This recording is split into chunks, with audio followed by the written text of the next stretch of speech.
히브리서 1장 1절부터 3절 말씀입니다. 옛적에 선지자들을 통하여 여러 부분과 여러 모양으로 우리 조상들에게 말씀하신 하나님이 이 모든 날 마지막에는 아들을 통하여 우리에게 말씀하셨으니 이 아들을 만유의 상속자로 세우시고 또 그로 말미암아 모든 세계를 지으셨느니라. 이는 하나님의 영광의 광채시요 그 본체의 형상이시라. 그의 능력의 말씀으로 만물을 붙드시며 죄를 정결하게 하는 일을 하시고 높은 곳에 계신 지극히 크신 이의 우편에 앉으셨느니라. 아멘. 신약 성경 중에 예수님 얘기를 제일 많이 하는 성경이 히브리서입니다. 히브리서 시대에 정말 위기의 시대였는데 성경은 답을 예수님에게서 찾았습니다.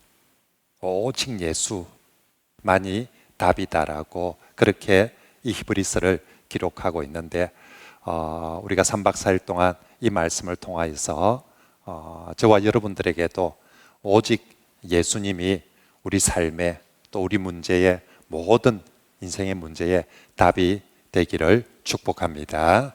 우리는 예수님이 우리 인생의 모든 문제의 답임을 믿습니다. 그러므로 그 예수 그리스도를 더욱더 붙드는 것이 우리가 해야 될 일입니다. 제가 우리 히브리서 말씀 봉의 부제를 위기의 교회를 향한 뜨거운 외침이라고 그렇게 부제를 잡았습니다. 히브리서 시대가 교회 시대들 중에 아주 위기의 시대입니다. 그래서 히브리서 설교자는 사실은 위기의 교회를 향하여서 이 설교를 정말 그냥 예수 믿읍시다 이 정도가 아니라 정말 가슴 뜨겁게 목청을 높이며 그렇게 설교를 뜨거운 외침으로 하고 있습니다. 설교의 주제는 오직 예수입니다. 오직 예수, 그렇게 외치는 설교입니다. 특별히 나중에 제가 비유적으로 얘기하겠지만 히브리서는 앞에 강당에서 설교하는 것이 아니라 저 뒤에 문에서 설교를 하는 설교입니다. 히브리서 시대가 많은 사람들이 배교를 하고 있던 시대였거든요. 성경 시대에서 처음으로 이 배교란 문제가 등장을 해서 사람들이 교회 다니던 사람들이 하나 둘씩 정도가 아니라 많은 사람들이 배교를 해서 교회 문을 나가고 있는 시대여서 저 교회 문 앞에 서서 여기 서서 가면 안 됩니다 라고 설교하는 것이 아니라 저 출입문 앞에 서서 두 팔을 벌리고 이 문을 나서면 안 됩니다. 이 문을 나서면 안 됩니다. 여기 다시 예수 그리스도 그분 붙들어야 됩니다. 이 문을 나서면 안 됩니다. 교회의 문을, 예수의 문을 나서면 안 됩니다라고 그렇게 외치는 설교가 바로 이 히브리서 설교입니다. 이제 우리가 3박 4일 동안 이 말씀들을 함께 볼 텐데요. 그 옛날 말씀을 통하여서 언제나 역사하시고 은혜를 주신 하나님께서 이제 오늘 우리 시대에도 바로 이 말씀을 통하여서 우리 개인에게나 교회에 은혜와 부흥을 부어주시길 소망합니다. 그죠? 언제나 오늘 히브리서 1장 1절에 하나님을 소개하는데 말씀하시는 하나님이십니다. 제일 먼저 소개하는 하나님, 말씀하시는 하나님이시고, 그러면 우리는 어떤 사람이 되어야 되겠습니까? 말씀을 듣는 사람이 되어야 됩니다. 그죠? 하나님이 말씀하시는 하나님인데 우리는 니는 말하세요, 나는 내일 할 겁니다, 이러면 이게 관계가 구조가 되지 않습니다. 히브리서에서 제일 먼저 처음 소개하는 하나님이 말씀하시는 하나님이라면 그 앞에 가장 좋은 성도는 그 하나님이 말씀하시는 그 말씀을 잘 경청하는 성도가 가장 귀한 성도인 줄 믿습니다. 이 하나님의 역사의 방법은 세월이 지나서 지금도 변하지 않고 지금도 우리 시대에 옛날에는 선지자를 통해서 말씀하신 하나님께서, 예수님 시대는 예수님을 통해서 말씀하시는 하나님이 오늘 우리 시대는 목사를 통해서 그리고 히브리스를 통해서 우리에게 말씀하실 때에 하나님 주시는 이 말씀이 저와 여러분들을 살리고 구원하고 새롭게 하는 생명의 말씀이 되기를 축복합니다. 그래서 옛날 선비들이 편두자고 하면서 공부하고 책을 읽었다라고 하지 않습니까? 그죠? 그래서 이렇게 머리에 상투 끝에 줄을 달아놓고 졸음이 오며 꾸벅꾸벅 졸면 편두해가지고 정말 정신이 번쩍 들도록 그렇게 편두하고 자고 했다고 합니다. 바늘로 허벅지를 찔러가면서 잠을 깨워가면서 말씀을 듣기 위해서, 공부하기 위해서 편두 자고 했다고 하는데, 우리들도 이 3박 4일 동안 정말 편두 자고 하면서 내가 살 길은 하나님 그분이 말씀하시는 그 말씀을 들으면서 우리가 살고 은혜를 받으면 좋겠습니다. 자, 그러면 먼저 오늘 서론 1번부터 교재 보면서 합시다. 자, 우리가 이제 히브리서는 신약 성경 중에 한 성경입니다. 그래서 신약 성경 속에 히브리서가 어떤 위치에 있는지를 먼저 보도록 합시다. 우리가 이제 예수님 오시고 나서 신약 시대가 시작이 되어지고, 예수님의 복음이, 예수님 살아 생전에 예수님 스스로 복음을 전하지만 예수님이 죽으시고 부활 성천하신 이후부터는 사도들에 의해서 복음이 전파되어집니다. 그래서 예수님 성천하신 33년을 기준으로 그 이후에 64년까지가 교회의 복음이, 예수의 복음이 본격적으로 전 세계를 향해서 전파되어지는 시기입니다. 많은 사도들이, 우리가 알다시피 베드로와 바울을 비롯해서 많은 사도들이 이 복음을 전파하였습니다. 이 복음을 전할 때 많은 이적과 기사들도 나타나고 전 세계 각지에 교회들이 생기는 시기가 이 한 30년 동안 열심히 복음이 전파되어진다. 이때 이제 복음서가 기록되어지는 예수님 이야기를 좀 더 자세히 잘 글로 전해줘야 되겠다 싶었던 게 마가복음과 마태복음이 기록이 되어집니다. 예수님 이야기를 기록해서 전해주죠. 그리고 이제 사도 바울이 전도를 하면서 성경이 기록되는데, 그 성경들이 갈라디아서, 데살로니가 전후서, 고린도 전후서입니다. 갈라디아서는 1차 전도 여행을 하고 돌아와서 갈라디아 교회를 향해서 보내는 성경이고요. 데살로니가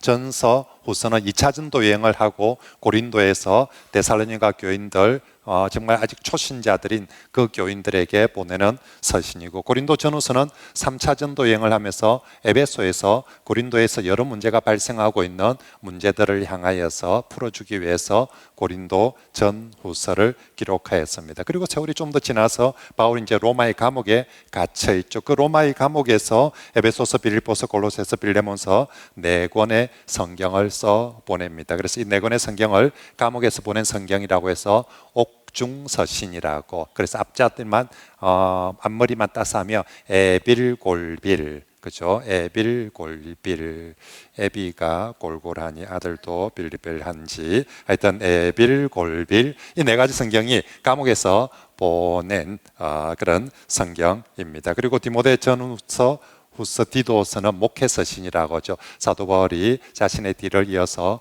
목회를 하게 되는 디모데에게, 디도에게 보내는 성경들이고, 이 시점에 베드로도 성경을 기록했는데 베드로 전후서이고, 예수님의 동생 야고보 사도도 성경을 기록했는데 이것이 야고보서입니다. 아무튼 이 성경들은 이제 복음이 한창 전파되어지는 시기에 기록되어진 성경이었습니다. 그렇게 하다가 교회가 이제 본격적으로 핍박과 환난과 혼란을 겪는 시기가 발생을 하게 됩니다. 그전에는 그런 일이 없었는데 쭉 교회가 전파되기만 하다가 어느 순간부터 교회에 핍박이 오기 시작하고, 교회 안에 거짓 교사들이 들어와서 이게 좀 이상한 가르침을 전하기 시작하고, 그런 시기가 바로 AD 64년부터 한 80년에 이르는 이제 본격적인 핍박이 시작된 것은 우리가 알고 있는 네로 황제가 64년에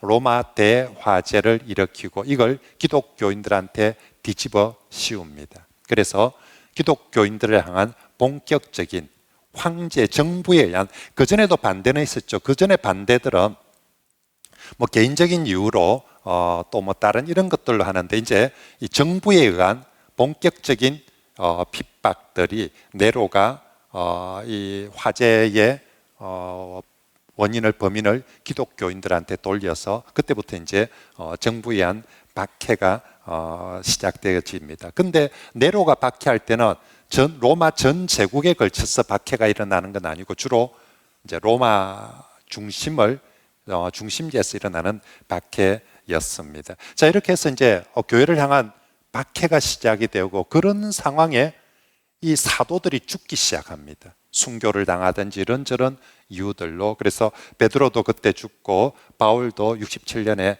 죽습니다. 그래서 남은 사도가 나중에 사도 요한밖에 남지 않고, 대부분의 사도들이 이 시기에 다 죽게 되어집니다. 사실 사도들이 죽는다는 건 외부에서 박해를 안 해도 교회 내부적으로 상당히 어려운 시기가 또 다른데, 그때 하필 또 많은 거짓 교사들이 이 예수 복음이 아닌 이상한 다른 것들을 막 이렇게 오늘로 치면 신천지 같은 이런 것들이 교회 안에 막 들어와서 활동을 하게 되어집니다. 그러다가 교회로서 제일 힘든 사건이 70년에 예루살렘 전쟁으로 인해서, 유대 전쟁으로 인해서 예루살렘이 멸망해버리는, 그 예루살렘이 멸망할 때 성전조차도 파괴가 되어져 버리는 사건. 이건 유대인들에게는 청천벽력과 같은 일이었죠. 예루살렘이 함락되어지고 성전이 무너진다는 거. 근데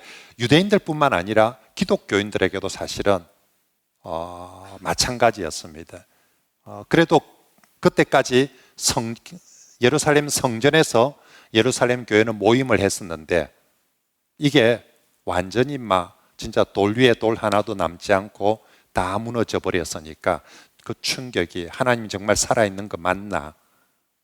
하나님이 살아있다면 어떻게 이런 일이 일어날 수 있을까라고, 그래서 그것 때문에 교회를 떠나고자 하는 사람들이 생길 수밖에 없었습니다. 아무튼 이런 상황에서 내부적으로 또 아주 어려운 점이 하나 있는 게, 예수님이 안 오신다는 겁니다.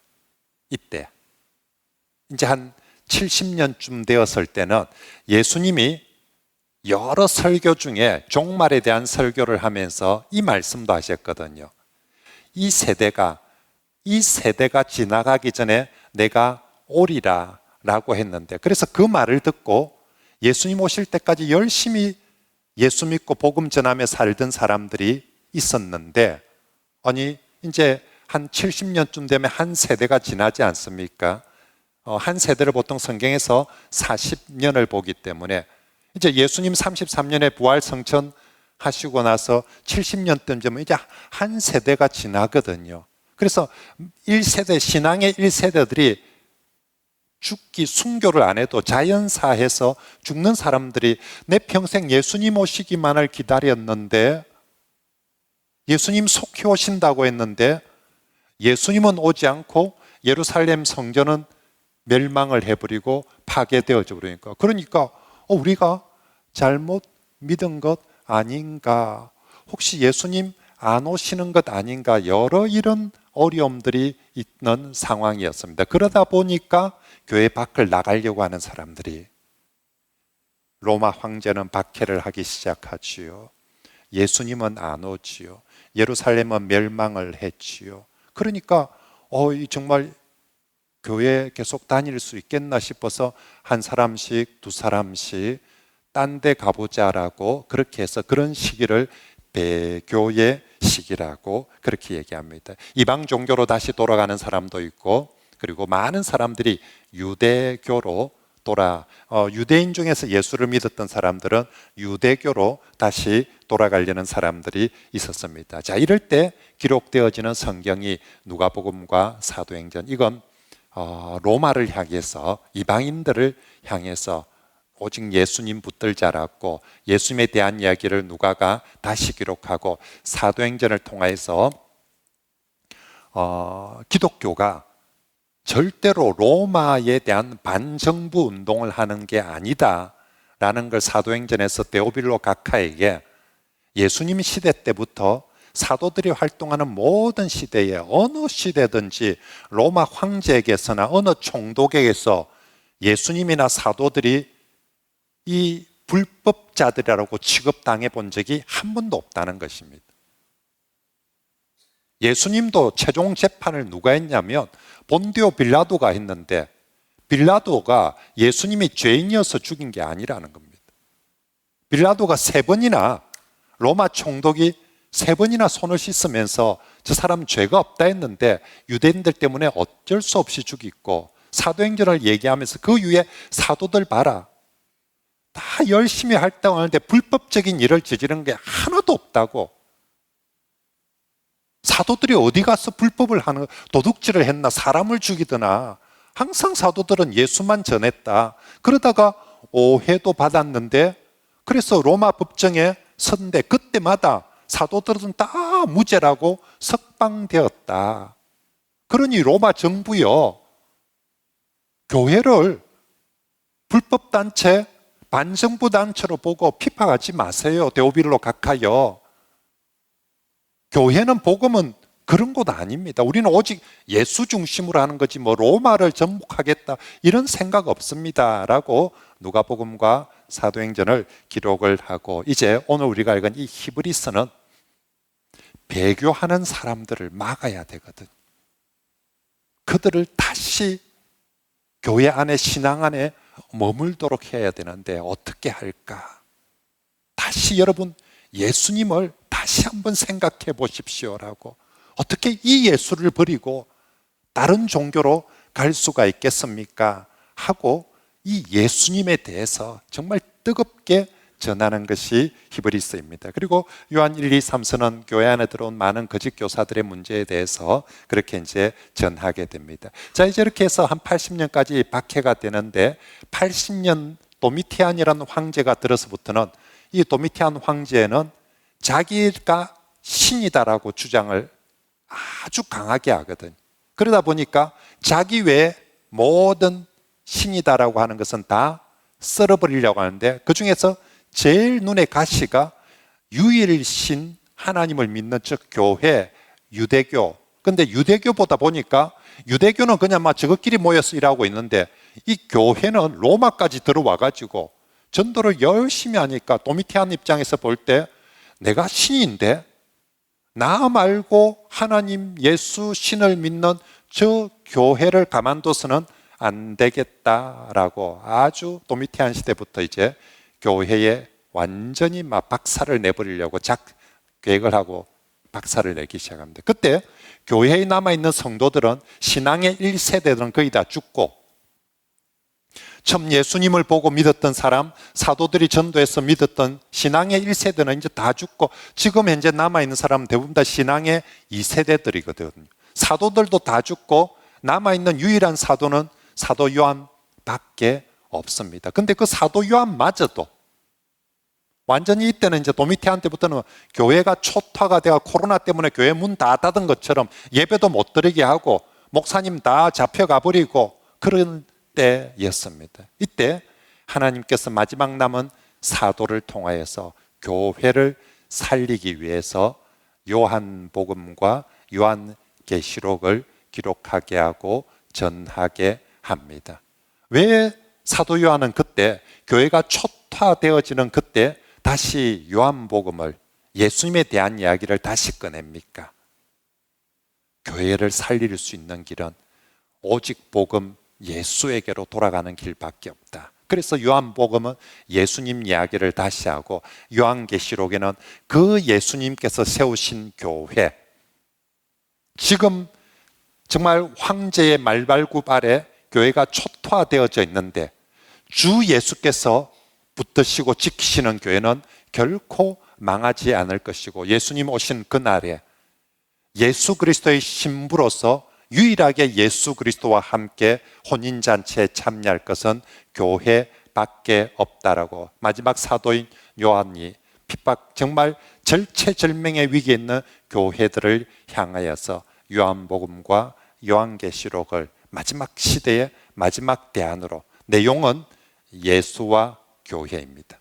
요한복음은 예수, 요한계시록은 예수님이 붙드시는 교회. 이게 종말의 시대 마지막 대안이다라고 사도 요한이 외치고 있는 것입니다. 자, 보니까 신약 시대에 여러 사건들이 있었는데 교회의 위기가 올 때마다 히브리서 사도도 그리고 사도 요한도 동일하게 공히 외치는 이 교회의 위기에 교회가 다시 살 수 있는, 우리 성도들이 다시 살 수 있는 길은 오직 예수, 이 길밖에 없다. 그래서 히브리서에서도 성경 중에 예수님에 대한 얘기가 가장 많이 나오는 성경이 히브리서입니다.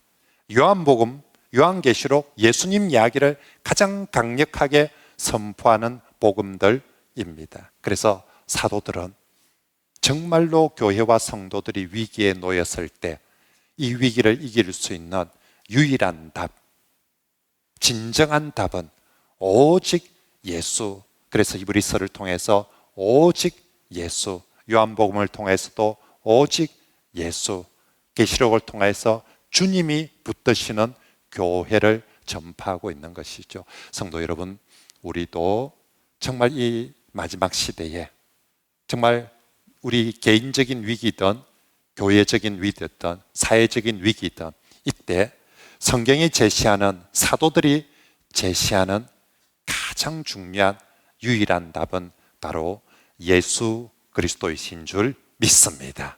그래서 정말 이번 우리 히브리서를 하면서 오직 예수, 오직 예수 우리 마음에 꼭 새기면 좋겠습니다. 자, 그 다음 두 번째 히브리서 서론을 한번 볼까요? 히브리서 제목은 우리 한글 성경에는 히브리서라고 되어 있고 헬라 원문 성경에는 히브리인들에게가 제목입니다. 그래서 우리는 이걸 히브리서라고 그렇게 붙입니다. 근데 참 재밌는 것은 히브리서 본문에 히브리란 말이 하나도 안 나와요. 어딜 봐도 히브리라는 말이 한 번도 안 나오는데 제목은 히브리인들에게 이렇게 붙여져 있습니다. 저자는 바울, 바나바, 아볼로, 누가, 클레멘트 여러 이렇게 이야기들이 있습니다. 그런데 어느 누구도 확정할 수 없는, 그래서 아직도 히브리서는 저자 미상으로 그렇게 되어져 있습니다. 근데 한 가지 확실한 건요, 이 히브리서 저자는 헬라어를 탁월하게 구사하는 아주 신약 성경 중에서 어휘나 문장적으로 가장 탁월하게 되어 있는 게 로마서입니다. 저희들이 이제 신학교에서 공부를 할 때도 로마서 배울 때 막 어려운 단어들, 새 단어 이런 것들이 막 너무 많이 나와요. 제일 쉬운 단어로 되어 있는 성경, 요한 1서, 요한복음, 거기 단어가 몇 개 안 나와요. 요한복음에 보면, 요한 1서 보면 형제들아 우리가 서로 사랑하자, 우리가 서로 사랑하자, 사랑은 하나님께 속하였나니 우리가 서로 사랑 하나님 몇 단어만 외우면 문장을 다 읽을 수가 있어요. 근데 로마서는 정말 이게 그렇지 않아요. 근데 로마서만큼이나, 아니 로마서보다도 더 탁월한 어휘와 문장으로 기록되어 있는 성경이 히브리서입니다. 그래서 히브리서는 정말 누가 썼는지는 모르지만 하여튼 대단한 이 정말 글 쓰는 재주가, 그것도 헬라어를 아주 고급 헬라어를 구사하는, 그러니까 이렇게 초등학생, 중학생이 쓸 수 있는 그런 수준의 글이 아닌 아주 탁월한 헬라어를 구사하는 능력이 있는 사람이 있었다. 그리고 구약 성경을 바삭하게 알고 있는 저자가 썼다. 왜냐하면 신약 성경 중에 구약 성경을 제일 많이 인용하는 성경이 히브리서입니다. 그러니까 이 히브리서 저자는 구약 성경을 거의 달달달달 외우다시피 하는 아주 신학적인 뛰어난 사람이다라는 것까지만 확실히 알 수 있습니다. 세 번째, 수신자. 자, 이 히브리서를 받는 이 성경을 받는 사람들이 1차 수신자들이 누구였을까? 가장 유력한 두 후보는 그 예루살렘 중심으로 하는 팔레스타인에 사는 유대인들 아니면 로마에 사는 유대인들이지 않겠는가. 아무튼 이 히브리서를 1차로 받는 사람들은 구약 성경을 잘 알고 있어요. 이 사람들도. 그리고 유대교에서 행하는 제사의식이나 유대교적인 그런 것들을 잘 이해하고 있는 사람들이 이 히브리서를 받고 있는 사람들인데, 그 사람들이 지금 배교를 하려고 한다는 거예요. 더 이상 이제 교회 안 다니고 다시 우리 회당으로 유대교로 돌아가려고 하는 그런 위기에 있는 사람들, 많은 사람들이 이탈하고 있는 그런 유대인 집단이다라고. 그리고 아까 얘기한 것처럼 신앙의 1세대가 아니라 대부분 다 신앙의 2세대입니다. 왜 신앙의 2세대라고 얘기하는지는 나중에 들어가서 한번 보고요. 그러면 이 사람들은 왜 교회 다니다가 유대교로 배교를 하고 돌아가려고 하는가? 아까 얘기한 핍박이라는 문제가, 박해라는 문제가 1번 문제이고요. 두 번째는요, 초대교회 성도들에게 이 신앙적인 어려움이 있었던 것 중에 하나가 뭐냐면, 자, 우리가 예수 믿으면 여러분 죄 사함을 받고 구원을 받을 수 있습니까? 처음 듣는 것처럼. 자, 다시. 여러분, 예수님 믿으면 죄 사함 받고 구원 받을 수 있는 줄 믿습니까? 네, 그죠? 그렇게 해서 내가 정말 예수님 믿는다는 증거로 우리가 뭘 받습니까? 세례를 받죠. 그죠? 그래서 세례를 받고 정말 죄 사함을 받고 너무 좋았어요. 그런데 그리고 세례를 받고 난 다음에 지은 죄에 대해서는 어떻게 할까요? 세례를 받을 때, 세례는 예수 그리스도와 연합 사건이기도 하지만 세례는 물에 들어가서 죽은 거죠. 내 죄에 대해서 죽고, 또 하필이면 그게 물로 세례를 받는 것은 우리 죄에 대해서 죽고 우리 죄가 깨끗하게 물로 씻김을 받는다는 거거든요. 그래서 내가 세례를 받음으로 이전에 모든 지은 죄가 다 용서받고 깨끗하게 씻김 받고 내가 구원받았다, 그래서 할렐루야 하고 왔는데, 그 이후에 또 사실 내가 보니까 죄를 안 지어야 되는데 죄를 짓고 있거든요. 구원파에서는 우리가 한번 회개하고 세례받고 나면 그 이후에 죄 안 짓는다는데, 여러분 죄 안 짓습니까? 그죠? 짓거든요. 그죠? 그 이후에 짓는 죄는 도대체 어떻게 해야 되는가? 그 이후에 짓는 죄는 어떻게 해야 됩니까? 그죠? 여러분들은 너무너무 신앙이 좋아가지고 회개하면 되는 줄 아는데, 그 당시 성도들은 뭔가 눈에 보이는, 우리 회개를 어찌합니까? 그냥 마음속으로 주님 이렇게 하는데, 근데 이게 사람은 있죠. 이게 뭔가 확실한, 네 용서해 줄게, 세례는 눈에 보이는 뭔가 확실한 표가 있다 아닙니까? 그죠? 그러니까 내가 용서받았는갑다 하는데, 이 회개는 나도 표가 안 나고 하나님이 나를 용서해 줬는지 안 했는지 표가 안 나는 거예요. 이게 표가. 지금은 이제 우리가 그걸 믿음으로 다 믿는 시대의 사람들입니다. 근데 처음 사람들은 진짜 내가 회개한다고 하긴 했는데 진짜 하나님이 용서해 주셨을까? 이게 늘 찝찝해. 그리고 회개를, 내가 죄를 한 번만 지어서 모르겠는데 이게 죄 짓는 거 자꾸 참 많은데, 근데 옆에 가만 보니까 저 유대교 다니는 사람들은, 저 사람들은 제사를 딱 드리면서 제사장이 피를 탁 묻혀주고 뿌려주고, 그리고 죄 사함을 선포해주고, 정말 또 이렇게 제물을 들고 가며 이렇게 양 위에 서로 안수해서 하나님 여기 죄가 증가, 이게 뭐 눈에 보이는 게 있거든요. 그게 더 사람 마음에서는 선명하게 저라면 해결되겠다 싶은 마음이 들었던 거죠. 그래서 옆에서 자꾸 꼬웁니다. 그리 찝찝하며 우리 여기 와가지고 제사 드리면 된다고. 다시, 아니 옛날에도 제사 드리 봤다 아이가, 옛날에 우리 회당에 다니봤다 아이가, 여기 와서 다시 제사 드리고 그러면 봐라, 딱 제사장이 딱 이렇게 해주고 이래 한다 아이가, 그럼 그 용서받는 거지. 그럴까? 그렇게 해서 돌아가는 사람들이 많이 있었던 것이죠.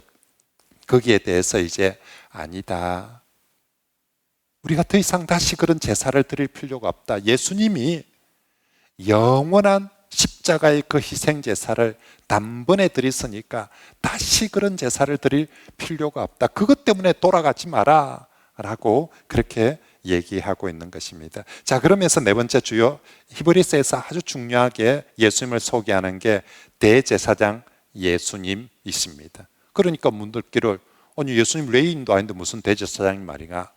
예수님은 레위 지파에 속한 것이 아니라 멜기세덱의 서열을 따르는 반차를 따르는 대제사장이다라고. 그래서 여러분 우리가 예수님을 알 때 예수님 우리의 왕이시다, 예수님은 하나님의 말씀을 전하는 선지자다, 예수님은 우리의 영원한 대제사장이다, 예수님이 우리의 영원한 대제사장이라고 가르치는 성경이 히브리서입니다. 다른 성경을 읽고 우리가 예수님이 우리의 영원한 대제사장이라고 하는 것이 아니라 히브리서에서 제일 많이 예수님을 소개하면서 예수님이 우리의 영원한 대제사장입니다. 그래서 예수 대제사장이 히브리서에서 모두 11번이나 외치고 있습니다. 한 장 한 장 넘어갈 때마다 예수님이 우리의 대제사장입니다. 그분이 우리를 위해서 제사를 드리고 그분이 우리를 위해서 중보하고 있는, 다른 인간 제사장은 1년마다 10년마다 관리였는데 예수님은 관리지 않고 변하지 않는 영원한 유일한 우리의 대제사장입니다. 이게 히브리서에서 제일, 왜냐하면 저 문을 나가려고 하는 사람이 제사 드리는 유대교로 가려고 하거든요. 그러니까 우리한테 진짜 좋은 대제사장 계시는데 저기는 그림자고 저기는 그냥 모형이고 저기는 대제사장이라 하지만 허점이 너무 많다. 자기도 죄인이고 그리고 저기는 그 제사도 내 반복해서 지우고, 우리에게 있는 이 대제사장은 완전한 대제사장이고 이분의 손을 잡으면 하나님 보좌 앞에까지, 지성소에까지 우리가 갈 수 있다라고 대제사장 예수 그리스도를 소개합니다. 그리고 그 예수님이, 대제사장 예수님이, 제사장이 하는 제일 중요한 일이 제사, 우리의 죄를 대속하는 희생 제사를 드리는 일인데 저 구약의 제사장들이 드린 제사와는 비교할 수 없는 정말 가장 완전하고 가장 뛰어난 우리 모두의 죄를 정말 영원토록 용서해주는 진정한 제사를 드리신 분, 그분이 바로 예수 그리스도이시다. 그래서 히브리서에서는 예수님이 영원한 대제사장이고, 그러면 그분이 뭐 했는가? 우리를 위해서 진짜 기도 많이 했다 아이가, 우리를 위해서 진짜 구제 많이 했다 아이가, 우리를 위해서 진짜 기적을 많이 베풀었다가 아니라 그 영원한 대제사장이 우리를 위해서 뭐 했다고요? 제사를, 희생 제사를. 너 예수님이 제사 드렸다는 얘기 한 번도 못 들었는데, 너 마태복음도 읽어보고 마가복음도 읽어보고, 내 얼마 전에 누가가 써낸 두란노서원에서 나온 누가복음도 읽어봤는데 그것도 예수님이 제사 드렸다는 건 하나도 없던데. 그때 히브리서 저자가 예수님이 십자가에서 죽으신 그게 바로 제사를 드린 것이다. 아니, 뭔 제물이 있었는데, 양도 없었다 애가, 소도 없었다 애가. 예수님은 자기 자신을 제물로 드린. 그럼 그때 제사장은 누구였는데, 누가 집냈는데, 뭐 제사를 드리려면 제물도 있어야 되지만 집례하는 제사장이 있어야 될까? 박원희 목사님이 집례했나? 우리가 뭐 결혼식이나 세례식이나 할 때 집례자가 있어야 되는데, 아니 예수님 제사는 그러면 누가 집례를 했는데, 예수님 자신이 영원한 대제사장이어서 그분이 직접 제물이 되기도 하시고 제사장이 되기도 하시고 집례를 하셨다라고. 그럼 제사는, 구약의 제사장은 성전에서 다 제사를 드려야지 아무 때나 가서 제사 드리면 안 된댔는데, 예수님 죽으신 그 십자가가 바로 새로운 제단이라고. 그런 게 어딨노? 꽁이지, 거짓말이지. 그게 뭐 제사고. 처음에 듣다 보니까 에이, 사이비 그만은, 이단이 그만은, 뭐 제단도 십자가가 제단이라고, 뭐 제물도 예수님이 제물이라고, 뭐 제사장도 예수님이 제사장이라고, 뭐 이걸 믿어야 될지 말아야 될지. 여러분, 이게 진짜 제사인지 가짜 제사인지 판명은 어디서 납니까? 구약의 제사도 대제사장이 속죄일에 제사를 드립니다. 판명은 어디서 납니까? 판명은 그 대제사장이 지성소에까지 들어가서 살아 나오느냐 나오지 못하느냐, 거기서 판명이 되는 거죠. 그 제사가 진짜 효력 있는 우리의 죄 용서를 위한 제사인지 판명은 그렇게 했다고 해서 다 됐다가 아니라, 그래서 대제사장이 그 피를 가지고 지성소에 들어가서 그 피를 지성소 시온자 위에 뿌리고 하나님 앞에 속죄의 기도를 드릴 때 하나님께서 그 기도를 응답해 주시고, 응답해 주시다는 표현은 모세 시대에 어디에 나타납니까? 성막 위에 구름 기둥이 임하고 제단에는 불이 임하는 것으로 보여주었습니다. 그 이후에는요, 이 제사장이 받아들여지면 하나님께서 이 대제사장의 생명을 살려서 그들 앞에 다시 보여주게 하는데, 그게 받아들여지지 않으면 주 대사장 얼굴을 못 봅니다. 그래서 대제사장은 지성소에 들어갈 때 아무도 함께 들어가지 못하기 때문에, 살았는지 죽었는지 알 수 없기 때문에 유일하게 알 수 있는 거, 대제사장의 세마포 아래에는 석류방울과 금방울이 달려 있습니다. 그래서 대제사장은 그럴 때마다 방울 소리가 딸랑딸랑 납니다. 우리 교회 담임 목사님이 움직일 때마다 구두 발자국 소리가, 목사님 특유의 발자국 소리가, 참고로 저는 거의 발자국 소리 안 냅니다. 일단 아무튼 이렇게 소리가, 대제사장은 대제사장복을 움직일 때는 언제나 소리가 납니다. 그게 제법 큰 소리가 나서 성소 지성소 안에서, 그래서 대제사장의 방울 소리가 들려서 나오며, 그리고 대제사장이 하나님께서 우리의 죄를 용서해 주셨습니다, 사죄의 선언이 되었을 때에 이 제사가 받아들여졌구나. 자, 그러면 예수님 제사, 구약의 제사장은 저기 지성소 들어갔는데 예수님은 어디 지성소에 들어갔냐면 성천하셔서 하늘 지성소로 바로 가셨다는 거예요. 이 성천이 엄청나게 중요한 사건이라. 이건 땅의 지성소가 아니라, 예수님이 성천한 이야기는 여러분 전부 다 알지 않습니까? 하늘 지성소로 들어가셔서 그분은 땅에서 모형에서 하나님을 만난 것이 아니라 대제사장에서 지금 하나님 보좌 우편에 마쳤다 앉으셨느니라 라고 히브리서에서 아주 많이 강조하고 있습니다. 대제사장에서 하나님 보좌 바로 우편에서 우리를 위해서 중보하고 계시고, 그리고 장차 우리에게 다시 오셔서 나타날 거예요. 그래서 그분이 하늘 보좌 지성소 앞으로까지 바로 가시고 우리를 그쪽으로 인도해 가고 있습니다. 그러므로 여러분, 저기는 모형입니다.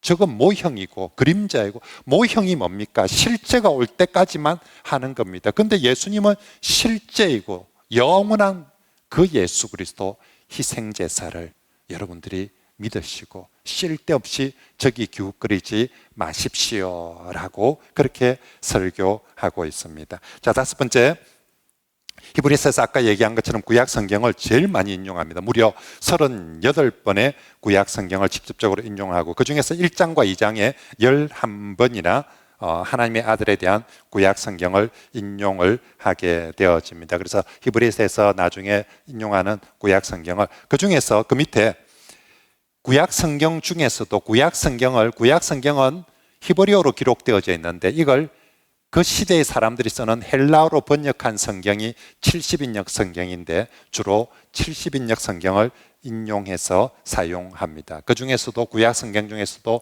대부분 모세오경과 시편을 즐겨 사용합니다. 왜냐하면 모세오경이 가장 권위 있는, 구약 성경 중에서도 가장 권위 있는 성경이었기 때문에, 그리고 그 모든 구약의 성경을 히브리서는 그리스도 중심으로 해석합니다. 그 모든 게 다 다 예수님 얘기였다. 그게 다 예수님을 가리키는 이야기였다라고. 그래서 히브리서는 구약 성경의 레위기나 출애굽기 성경의 모세오경의 주석이라고 해도 과언이 아닙니다.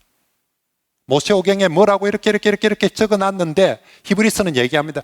그게 다 예수님 아이가 예수님. 거기 그 제사 드린 모습이 바로 예수님이고 그 제물이 예수님이고 그 문이 예수님이고 그 시온자가 예수님이고 그게 다 예수님 아이가 하면서 구약 성경을 하나씩 끄집어내가지고 그게 다 예수님 얘기였다라고 그렇게 설명을 해주고 있습니다. 여기 앉아있는 사람들이 대부분 유대적 배경을 가지고 있는 사람들이거든요. 이 사람들이 성경을, 구약 성경을 최고의 권위로 믿는 사람들이거든요. 그러니까 그 사람들한테 전부 다 구약 성경을 인용하면서 내가 내 말 하는 게 아니고 내가 무슨 신문사설 인용하는 게 아니고 내가 어디 과학 잡지 인용하는 게 아니고 여러분들이 가장 권위 있게 믿고 있는 바로 그 성경의 구약 성경에 이렇게 기록되는데 그게 바로 이 예수님의 십자가 얘기고 예수님의 제사장 얘기고 예수님의 구원의 얘기입니다 라고 그렇게 말씀을 하고 있습니다. 그 이야기를 이제 6번 히브리서 9조에서 자 주제 도입은 첫 서론에서 예수님을 계시자 구속자 하나님의 아들로 소개하고 그리고 나서 이 예수님 히브리서에는 비교급을 가지고 무엇보다 뛰어난 예수 그리스도, 무엇보다 뛰어난 예수 그리스도, 무엇보다 뛰어난 예수 그리스도. 그래서 결론은 예수님이 최고입니다. 예수님만이 답입니다. 라고 그렇게 이제 해나가는데 구약에 있던 주로 구약 성경에 나오는 것들을 다 끄집어내어서 구약 성경 중에서도 그들이 우와 정말 최고다. 구약 성경에 있는 것 중에서 우와 하는 것들을 다 끄집어내서 그것보다 훨씬 더 뛰어나신 예수 그리스도. 그래서 그들에게 제일 최고라고 여겼던 게 천사였어요. 천사는 지상적 존재가 아니라 천상적인 존재이니까 1세기 당시 유대인들이 유대인들뿐만 아니라 모두가 아주 흠모하는 그런 또 대단하다라고 생각하는 그런 존재가 천사였습니다. 그래서 제일 먼저 예수 그리스도를 여러분들이 성경에서 그 대단하다고 여기는 천사보다 훨씬 더 뛰어나신 예수 그리스도. 그리고 유대인들이 두 번째로 사람 중에서 가장 뛰어난 사람이 누구입니까? 모세이죠. 특별히 어떤 면에서 제사를 처음으로 제도를 만든 사람이 모세이지 않습니까? 성막도 모세가 만들었고 제사 제도도 하나님께 받아서 처음으로 만들어서 시행한 사람이 모세이거든요. 그런데 예수님은 이 모세하고 비교할 수 없는 예수 그리스도이십니다. 그리고 그들이 이제 대제사장, 사람 중에서 최고로 여기는 대제사장, 특별히 제사를 드림에 있어서 대제사장을 능가할 수 있는 사람이 없으니까 대제사장보다 더 뛰어난 예수 그리스도를, 그리고 구약에 드렸던 많은 희생제사, 특히 구약에 여러분 수많은 희생제사 중에서 가장 중요한 제사가 7월 10일 날 하게 되는 대속죄일 제사입니다. 구약에 우리가 알고 있는 여러 제사들이 있는데 구약의 제사 중에서 모든 그 제사 중에서 가장 중요하고 가장 정말 가치 있고 그들이 정말 딴 날은 몰라도 우리로 치면 이날만큼은 교회 간다. 1년 355일 중에 다른 날은 교회 안 가도 이날은 교회 간다. 유대인들에게 1년 365일 중에 다른 날은 성전에 못 가도 회당에 못 가도 이날은 간다. 그날이 대속죄일입니다. 그게 7월 10일 날 그 대속죄일에 드리는 그 제사가 가장 귀한 제사였는데 예수님은 그 대속죄일에 드리는 제사보다 훨씬 더 뛰어난 예수 그리스도의 제사를 드렸다라고. 자, 이렇게 해서 이런 예수 그리스도를 이제 이게 10장까지 얘기입니다. 이것보다 뛰어나신 예수 그리스도, 이것보다 뛰어나신 예수, 이것보다 뛰어나신 예수, 이것보다 뛰어나신 예수 그리스도에 대한 얘기가 10장까지고, 자, 이 예수를 여러분들이 정말로 믿는다면 이 예수를 여러분들이 정말로 붙든다면 이제 우리 어떻게 살 것인가? 그게 11장, 12장, 13장에서 나옵니다. 첫 번째, 이 예수를 정말 믿는다면 11장 믿음의 영웅들을 소개합니다. 정말 이런 예수를 우리 구약의 모든 믿음의 영웅들도 바로 이 예수를 바라보면서 믿었습니다. 어떤 환란이 오더라도. 그러므로 여러분들도 지금 핍박을 당하고 배교의 위험 속에 있지만 정말로 이 예수를 여러분들이 믿는다면 첫째, 우리 믿음의 조상들이 했던 것처럼 그렇게 예수를 어떤 희생을 치르더라도 예수 그리스도를 믿읍시다. 우리도 이 믿음의 정인들, 믿음의 순례자들을 따라서 예수를 믿읍시다. 그리고 12장에 넘어가서 오직 믿음의 주요 온전케 하시는 예수 그리스도를 바라보고 소망 가운데 인내하며 따라갑시다. 예수 소망, 예수 인내. 우리가 바라볼 것, 소망할 것 예수 그리스도밖에 없습니다. 정말 여러분들이 그 예수를 믿는다면 예수 소망, 천국 소망, 소망으로 오늘을 인내하면서 갑시다 라고 12장에서 이 소망과 인내를 말씀하고, 그리고 그 길을 걸어가면서 우리 곁에 있는 사람들을 사랑하면서 갑시다. 혼자 우리가 그 믿음의 순례의 길을 소망하면서 가는 것이 아니라 우리 공동체로서 모이기를 피하는 어떤 자들의 습관과 같이 하지 말고 오직 그날이 가까움을 볼수록 서로 함께 모여서 사랑하면서 함께 갑시다. 형제 사랑함과 화평함을 추구하면서 정말로 영원한 도성 그리스도가 우리의 대장 되시고 우리의 큰형님 되신 예수 그리스도가 가신 저 하나님 보좌 앞으로 저 영원한 도성 천국을 향해서 우리 서로 함께 손잡고 가는데, 서로 주님 오실 그날 때까지 이런 핍박과 박해의 시기일지라도 우리 서로 사랑하면서 갑시다라고. 그래서 히브리서 11장의 믿음, 소망, 사랑으로 그렇게 마무리가 되어야 될 것입니다. 이건 교회, 초대교회에 내가 예수 믿는 사람이 어떻게 신앙생활을 하며 살 것인가에 언제나 모든 성경의 답이었죠. 믿음, 소망, 사랑으로 살아야 된다. 히브리서도 결국 마지막 11장, 12장, 13장에서 그렇게 우리에게 믿음과 소망과 사랑으로 살자라고 그렇게 마무리를 하게 되어집니다. 자, 오늘 이제 1장 본문 한번 볼까요?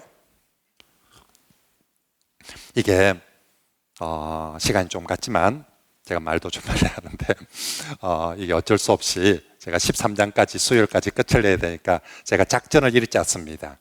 오늘 히브리서 1장까지 하고, 그리고 새벽에 2장 1장 하고 저녁에 3장 하고, 그래서 월요일 새벽에 히브리서 2장 하고 월요일 저녁에 3, 4, 5장 하고 수요일 새벽에 6장 하고 화요일 새벽에 6장 하고 화요일 저녁에 또 7, 8, 9장 하고 수요일 새벽에 10장 하고 그리고 저녁에 11장, 12장, 13장 딱 이래야 끝이 나더라고요. 그래서 딱 시간과 상관없이 정해진 진도만큼 가야 우리가 마지막 천국에까지 이르게 될 줄 믿습니다. 그래서 1장 1절 말씀을 같이 한번 볼까요? 자, 우리 이제 주제 도입을 하는데 아까 얘기한 것처럼 이제 히브리서에서 하나님을 제일 먼저 소개하는데, 옛적에 선지자를 통해서 여러분과 여러 모양으로 우리 조상에게 말씀하신 하나님이 이 모든 날 마지막에 종말에는 이제는 아들을 통하여 우리에게 말씀하셨으니, 히브리서가 이제 하나님 예수님을 얘기하는데, 하나님을 소개하면서 히브리서는 창조주 하나님, 전능하신 하나님이라 하지 않고 우리에게 뭐 하시는 하나님? 말씀하시는 하나님. 하나님은 창조할 때도 뭘로 창조했습니까?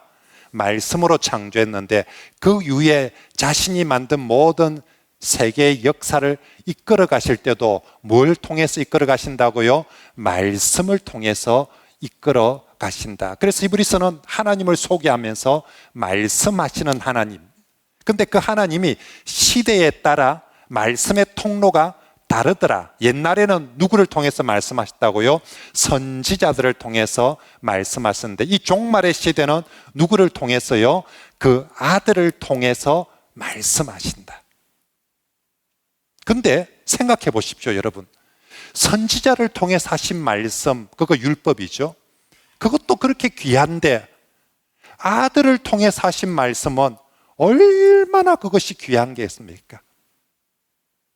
아들을 통해서 주어진 복음, 아들을 통해서 주어진 말씀은 구약의 선지자들을 통해서 주어진 말씀과 비교할 수 없는 생명의 말씀입니다. 믿습니까, 여러분? 구약의 선지자들을 통해서 주신 말씀도 하나님 감사합니다. 우리에게 율법을 주셔서 말씀을 주셔서 감사합니다 했는데 신약에 아들을 통해서 주신 말씀을 받는 성도들의 자세가 어떻게 해야 되겠습니까? 이건 정말 하나님 우리에게 아들을 통해서 말씀해 주셔서 너무너무 감사합니다라고. 그래서 히브리서 2장 1절 말씀해 볼까요?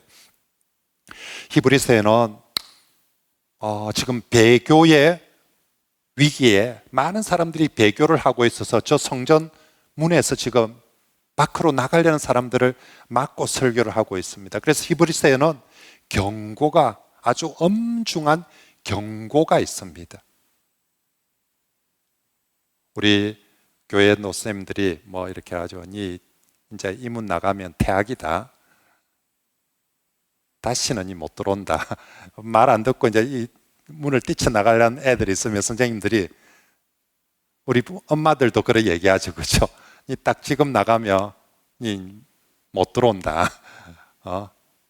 막 애들은 막 화가 나고 씩씩거리면서 내 이제 집에 안 올 기다 하면서 막, 그럼 엄마가 경고하죠. 니 지금 나가면 내 아들 아이다. 호적 판다. 못 들어온다. 히브리서에 그런 말씀들이 많아요. 우리가 알고 있는 말씀들이. 그래서 히브리서에서 모두 5개의 경고가 나옵니다. 히브리서 2장 1절부터 시작해서 나중에 12장까지 중간중간에 설교를 하다가 중간중간에 이 한만 더 졸면 쫓아낸다. 딱 이렇게 말하는 거예요. 딱 1번 경고가 2장 1절 말씀에 보면, 그러므로 우리가 들은 것에 더욱 유념하여 흘러 떠내려가지 않도록 해라. 1번 경고가 까딱 잘못하면 지금 나가면 흘러 떠내려간다. 배가 떠내려가면 좌초입니다. 그죠?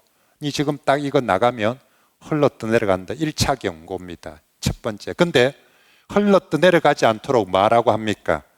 들은 것에 더욱 유념함으로. 들은 것이 뭡니까? 예수님을 통하여서. 말씀하시는 하나님이 종말에 예수님을 통하여서 우리에게 들려준 게 있지 않니?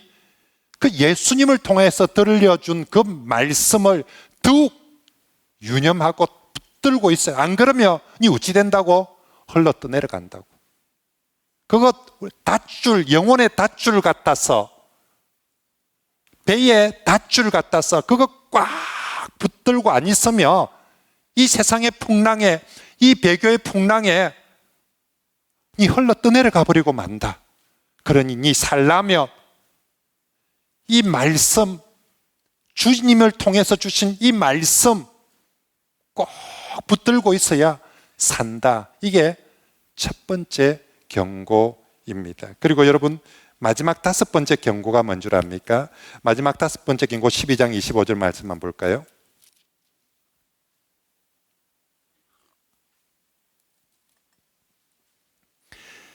마지막 5번째 경고가 12장 25절입니다. 같이 한번 읽어볼까요? 시작. 너희는 삼가 말씀하신 일을 거역하지 말라. 땅에서 경고하신 일을 거역한 그들이 피하지 못하였거든.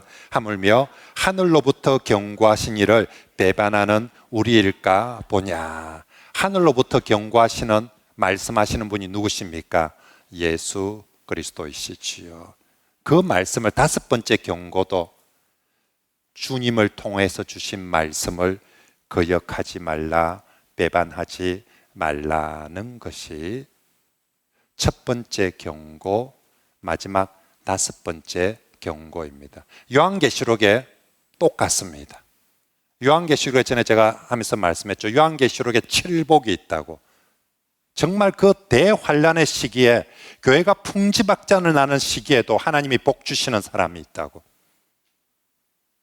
우리가 그 대환란의 시기에도 하나님 앞에 복 받는 길이 있다라고. 그러면서 요한계시록 1장 3절에 누가 복을 받느냐?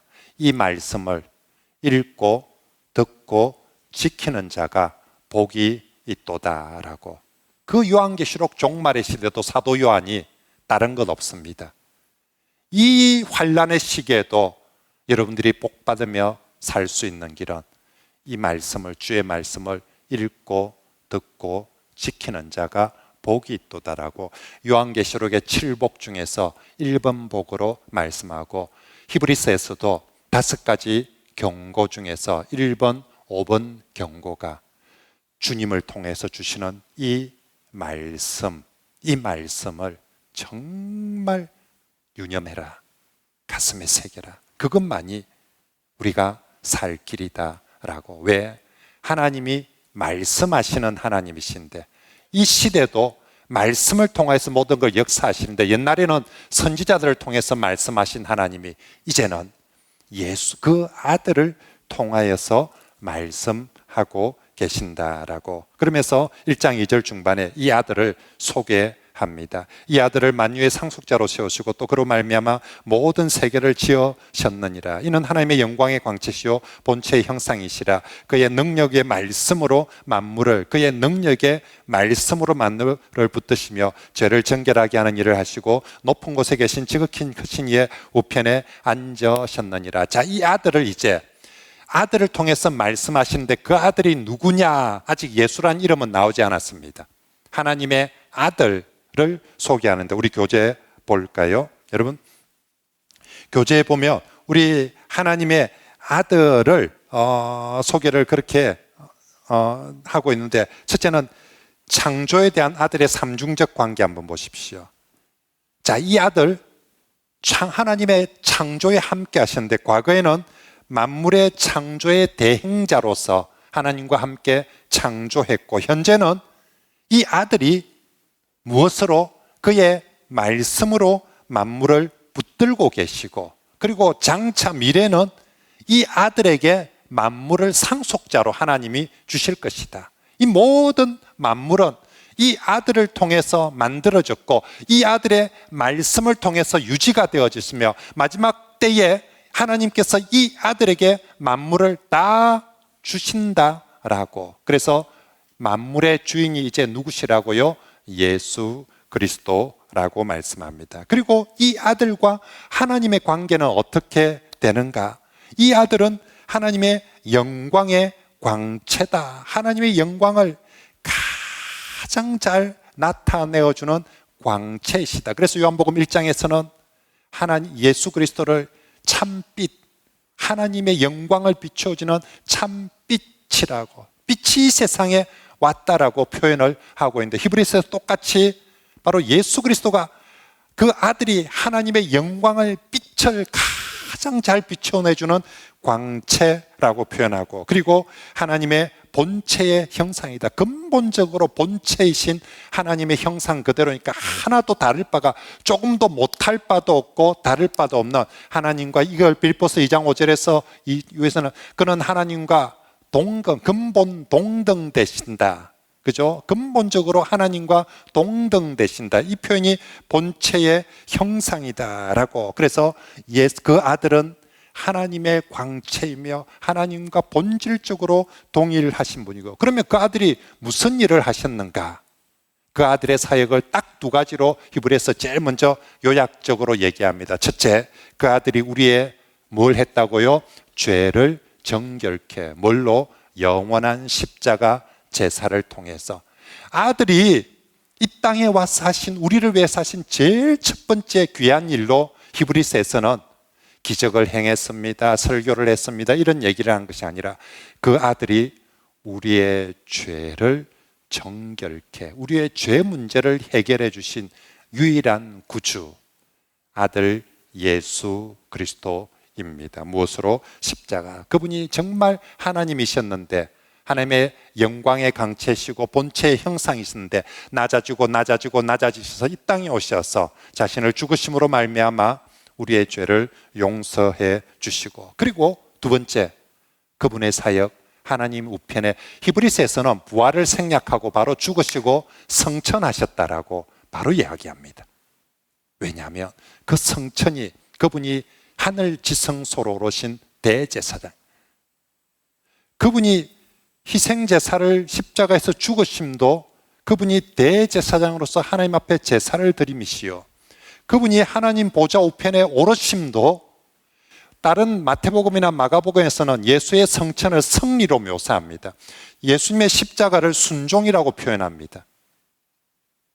이 땅의 죄인들은 하나님께 순종하지 않았는데 예수님은 죽기까지 순종했다고, 마태복음이나 마가복음에서는 십자가를 예수님의 죽기까지의 순종이라고 표현을 합니다. 그런데 히브리서에서는 예수님의 십자가 지심이 제사장으로 우리의 죄를 위한 희생 제사였다라고 합니다. 마태복음이나 마가복음에서는 예수님의 하늘 부차 성천하에 올라갔음이 승리라고, 죄에 대한 승리이고 그분의 사역의 영원한 승리라고 하는데, 히브리서에서는 그분이 하늘 보좌에 올라가심이 대제사장으로서 지성소에 하나님 보좌 바로 그곳에 들어가셨다라고. 그래서 대제사장 사역의 성공, 대제사장으로서 우리의 죄를 정말 여기서 십자가를 진 이 희생제사가 효력이 있는가 없는가, 이게 제대로 된 제사인가 아닌가를 무엇을 통해서, 예수 그리스도의 성천을 통해서 지성소에, 하늘 지성소에 오르신 이 세상에 어느 제사장이 하늘 지성소에까지 오른 제사장이 있냐고. 땅의 지성소 안에는 들어간 제사장은 있을지 몰라도 하늘 지성소에 오른 제사장은 예수 제사장 한 분밖에 없다고. 그러므로 그분이 이 땅에서 드리신 이 희생제사, 이 세상에 역사가 있고 난 이래 드린 어떤 제사보다 뛰어난 제사고, 이 예수 그리스도의 희생제사를 믿는 사람은 누구든지 양심의 정결함을 받고 죄가 용서함을 받게 되는 줄 믿습니다. 그런데 어디 문을 나서서 딴 데 절에 가고 여호와의 정연에 가고 얄궂은 데 간단 말입니까? 절대로 안 됩니다 하면서 그렇게 지금 하고 있습니다. 그리고 다섯 번째, 이제 예수님을 비교하기 시작합니다. 이제 첫 번째 비교의 대상이 아까 뭐라고요? 천사보다 뛰어나신 예수 그리스도입니다. 왜 천사보다가 1번으로 오냐면 정말 천상적인 존재이기도 하고, 그 다음에 또 이 말씀하시는 하나님, 유대인들은 율법을 천사가 모세에게 전해줘서 받았다라고 생각합니다. 그래서 율법을 천사로부터 받은 말씀, 모세를 통해서 받은 말씀, 그러니까 이 하나님의 말씀, 예수를 통한 말씀과 천사를 통해서 받은 말씀, 모세를 통해서 받은 말씀, 그래서 1번으로 천사보다도 훨씬 더, 이건 통해서가 아니라 아들을 통해서 하나님이 직접 말씀해 주신 거다라고. 그래서 천사보다 뛰어난 것을 제일 대표적으로 알 수 있는 게 이름 자체가 다르다. 천사는 천사고 예수님은 뭐다? 아들이다는 거예요. 이름만 딱 들어도 이게 수준이 다르다. 천사하고 하나님의 아들하고, 그죠? 이 하나님의 아들이라는 것은 이건 다른 모든 것하고 게임 끝이다. 일단 이름 자체가, 어느 천사를 보고 하나님께서 내 아들이라고 하신 적이 있느냐? 그런 천사 아무도 없다. 천사가 아무리 뛰어나고 아무리 훌륭했다 해도 하나님께서 저는 내 아들이다, 이런 사람, 이런 천사 아무도 없다. 근데 예수 그리스도는 하나님께서 내 아들이라 했다. 어디 그려놨는데? 시편 2편 7편 말씀에 봐라. 시편 2편은요, 시편 150편 중에서, 시편 150편 중에서 제일 중요한 게 1편 2편 아닙니까? 시편의 표지거든요. 시편 150편 전체의 표지거든요. 그 시편 2편에 너는 내 아들이다 라고 대문짝맞하게 적어놨다 이가. 그게 바로 예수님 얘기하는 거 아이가. 하나님이 감히 내 아들이라고 할 수 있는 게, 물론 시편 2편 자체에서는 정말 다윗이 하나님 앞에 순종할 때 하나님께서 너는 내 아들이라고 했던 건데, 그 다윗은 이 예수님에 대한 표상이고 그림자이고 진짜 아들은 누구냐? 예수님이다.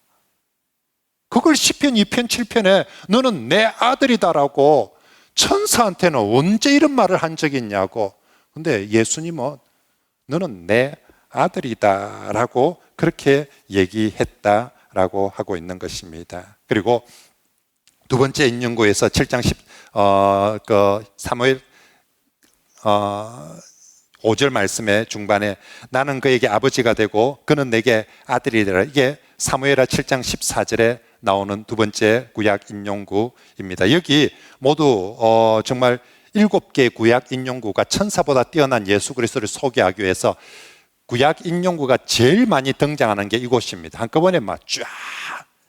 그만큼 예수 그리스도가 뛰어나다. 누구보다? 천사보다. 그래서 첫 번째가 하나님의 아들로 인정을 받았다. 불림을 받았다라고. 사무엘하 7장 14절에 나오는 나는 그에게 아버지가 되고 그는 내게 아들이라. 이것 또한 솔로몬에게 주신 말씀입니다. 그런데 솔로몬도 다윗과 똑같이 예수 그리스도에 대한 표상이다. 실제는 이것 예수님 보고 하시는 이야기다라고 그렇게 얘기를 하고 있습니다. 그리고 6절에 또 그가 맏아들을 이끌어. 맏아들이 누굽니까? 예수님이죠. 수많은 아들 중에 진정한 맏아들을 이끌어 세상에 다시 들어오게 하실 때 하나님의 모든 천사들은 누구에게? 그 맏아들에게 경배할지어다라고 시편 97편에 말해 놓았다라고. 천사들은 다 하나님의 맏아들에게.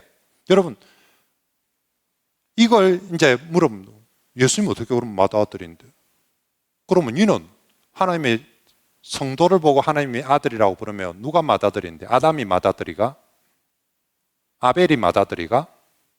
아브라함이 맏아들이가? 다윗이 맏아들이가? 그 먼저 태어나 그게 아니고 하나님의 아들 중에 진짜 영원부터 계신 아담이 태어나기도 전에 계셨던 하나님의 아들이 누구냐? 그게 예수 아니냐? 이 요한복음 안 읽어봤나? 태초의 말씀이 태초부터 계신 아들, 선지하신 아들에 대해서 얼마나 많은 곳에 얘기하냐? 아담이라는 아벨이라는 인간들이 태어나기 전부터 이미 하나님에게 아들이 있었다. 그게 바로 이 맏아들 예수 그리스도고, 천사들은 그 맏아들에게 경배하라고 구약 성경에 적혀 있지 않냐. 그러니 예수님하고 천사하고 비교할 수가 없다라고 얘기를 하고 있고, 자 그리고 나서 7절에 천사들에 관해서는 하고 8절에 아들에 관해서는, 천사들에 관해서는 구약 성경 하나를 가지고 인용하고 또 아들에 관해서는 하고 구약 성경을 또 두 개를 더 인용을 하면서 이게 내용이나 범위에서 비교합니다. 근데 핵심이 뭐냐? 천사는 바람으로 그의 사역자들은 불꽃으로 삼았다. 시편 104편을 읽으면서 자 구약 성경에 봐라. 천사는 하나님의 바람, 하나님의 불꽃이다. 바람의 특징, 불꽃의 특징이 뭡니까? 있다가 사라지는 거예요. 하나님이 천사를 쏘실 때도 있고, 다니가 있으라. 왜? 하나님이 바람을 부리듯이, 불꽃을 부리듯이, 이 불켜서 이 불꽃 푸고 필요할 때는 쏘고 또 가고, 이 바람 북풍아 불어라, 남풍아 불어라, 하고 또 뭐 가고. 하나님 앞에 천사는 그런 존재였다.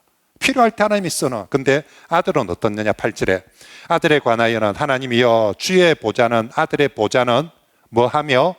영영하며 주의 나라의 규는 공평한 규이다. 주께서 의를 사생하고 불법을 미워하셨으니 그러므로 하나님 곧 주의 하나님이 즐거움의 기름을 주께 부어 주의 동료들보다 훨씬 더 뭐하게 하셨다? 뛰어나게 하셨다. 두 가지. 하나는 천사는 바람 같은 존재다. 하나님이 쓰시는. 천사는 하나님이 쓰시는 불꽃 같은 존재다. 하나님 필요할 때 쓰고 아니면. 근데 하나님의 아들은 시편에서 주여라고 부르고 있고, 특징이 1번이 주의 보좌는, 아들의 그 보좌는 얼마 동안? 영영하며 라고. 10절에 시편 102편을 인용하면서 똑같은 얘기를 합니다. 주여 태초에 주께서 땅에 기초를 두셨으며 하늘도 주의 손으로 지으신 바라. 그것들을 멸망할 것이나 오직 주는 얼마 동안? 영존할. 저 하늘과 땅의 기초조차도 멸망하고 없어지지만 주님은, 그리스도는 영존할 것이며, 그것들은 다 옷과 같이 낡아질 것이지만, 의복처럼 갈아입을 것이지만, 그것들은 옷과 같이 변할 것이지만 주님은 어떻게 한다고요? 여전하여 연대가 다함이 없으리라. 자, 천사가 비교하면서 영원성을 가지고 비교를 하고 있는 거죠. 천사가 훌륭하지만 바람과 불꽃 같습니다. 예수님은 하나님의 아들일 뿐만 아니라 예수님은 하나님이 영원토록 그 보좌를 세우시고 이 세상의 모든 존재하는 것들은 다 옷과 같이 어복과 같이 낡아지기도 하고 벗어지기도 하고 새로 바꾸기도 할 것이지만 예수 그리스도 그의 아이들은 영존할 것이며 여전할 것입니다. 그러므로 가변성 있는 불꽃 같고 바람 같은 천사하고 예수 그리스도 그 아들을 비교할 수가 없습니다. 예수 그리스도 그분이 훨씬 더 정말 비교할 수 없을 만큼, 물론 지금 우리는 너무너무 기본적으로 다 알고 있는데 그 시절은 정말 진짜 그런가 싶은 시절에 맡고 있는 큰 이유가 이런 예수를 떠나서는 안 됩니다. 이 세상에 하나님의 아들, 그것도 맏아들이라 불린 분은 예수님밖에 없으며 이 세상에 영원토록 변하지 않을 분은 예수님밖에 없으며 이 세상에 정말 천사의 경배를 받을 분도 예수님밖에 없습니다. 그러므로 여러분, 이 예수를 떠나서는 안 됩니다 라고 외칩니다. 마지막 13절에 어느 때의 천사 중 누구에게 내가 네 원수로 내 발등상이 되기까지 너는 내 우편에 앉아 있으라고 한 적이 있느냐. 시편 110편을 인용하면서 하는 얘기입니다. 주님한테 내가 원수 발등상이 될 때까지 하나님 보좌 우편에 앉아 있으라 했고 14절에 천사는 섬기는 영이고 구원받을 상속자들을 위하여 섬기라고 보내심이 아니냐. 비유가 이렇게 합니다. 자, 하나님께서 예수님 보고는 하나님 보좌 우편에 앉아 있어. 그럼 일은 누가 합니까? 아들 시키면 안 됩니까? 내가 천사들 보내서 다 구원받은 백성들 모아러 올 테니까 예수님은 십자가 지시고 할 만큼 충분히 그래서 히브리서에서 제일 많이 나오는 가장 중요한 동사가 완성하다, 온전케 하다. 예수님은 온전케 하셨으니 그래서 구약의 제사장과 비교할 때 예수님은 앉으신 예수님. 뭐 했으니까? 다 했으니까. 완성했으니까. 구약의 제사장들은 서서는 아직도 일을 해야 된다는 거예요. 서서. 그래서 여러분 참고로 성막 안에 의자가 없어요. 모세가 처음 출애굽하고 나서 만든 성막에 우리 강대상에는 저 의자가 있는데 성막에는 대제사장도 앉을 의자는 없어요. 아직 진정한 안식이 없다는 것이죠. 성막 안에는 전부 다 서 있어야 돼요.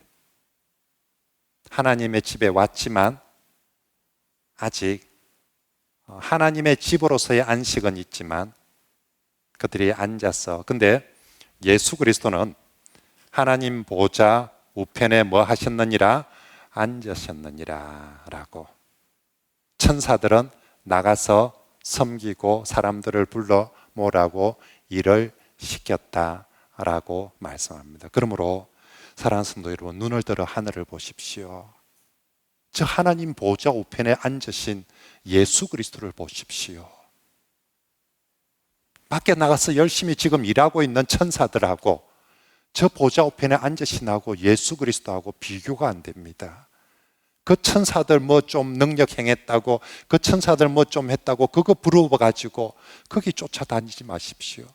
보좌 우편에 앉으신 예수 그리스도, 그분을 믿고 바라보십시오. 그리고 정말 여러분들이 그 예수 그리스도를 믿고 바란다면 2장 1절 그분을 통해서 들은 말씀, 그분이 주신 말씀, 그걸 더욱 뭐하라?